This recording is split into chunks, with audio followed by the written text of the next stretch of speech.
This patch consists of minor adjustments to a number of key attacks, setting the tone for the World Championship at BCX. Competitors should have a solid footing to practice and bring their best to the world stage following these changes.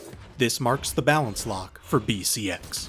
We've slightly increased the time to hit of Axe's most used grounded attacks to create a wider opportunity to evade or contest these attacks. Some of the Battle Boot's power has been shifted from its grounded kit into aerial quality of life. The side light now has greater time to hit to better offset its movement and to open a dodge window after certain options. The recovery attack now has less recover time on miss to allow for safer use as a movement tool when returning to stage. We've slightly decreased the time between the initial hits of Blaster's side light to slightly decrease the total duration of this attack. We've also increased the damage of Blaster's side light to increase the average reward for this ranged string starter. The bow side light and down light now have greater recover time on miss to allow for a wider opportunity to punish these attacks when used recklessly, especially in scenarios with multiple opponents.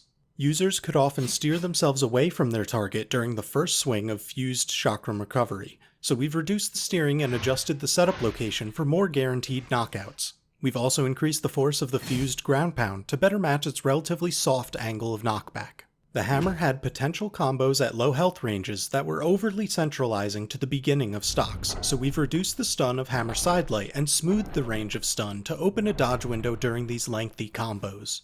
Katars would often land a neutral light while edgeguarding, but descend during their attacks around a corner, leaving them farther from their target than usual.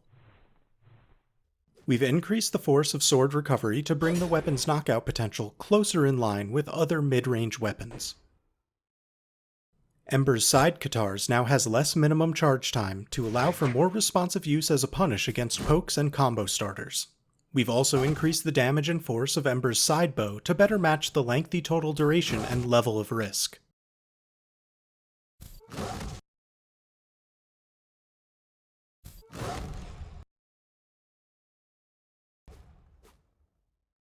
Ezio's down orb now has significantly greater threat coverage for more reliable use, especially in the air or against a wall. We've also increased the force for better reward, more in line with its total risk.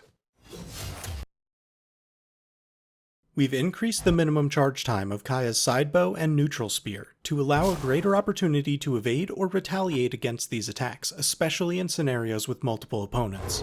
Kaya's down spear now has much greater recover time on miss to allow for easier punishes, bringing the risk in line with its variable timing. King Zuva's neutral battle boots now has less recover time to bring its risk closer in line with other similar attacks. King Zuva's down battle boots now has greater force to better match its knockout potential with the horizontal precision it requires. We've increased the minimum charge time of Mordex's side scythe to provide a wider opportunity to evade or contest this ranged attack. We've also increased the recover time on miss for Mordex's down scythe to bring its risk closer in line with its power and utility. Reno's down orb now has significantly less minimum charge time for more responsive use when used as an edgeguard or when using it to evade and counter an attack. Taros' neutral hammer now has significantly greater recover time on miss to bring its risk in line with its high potential reward. We've also reduced the force of Taros' side hammer and side axe to bring their knockout potential closer in line with other similar signatures.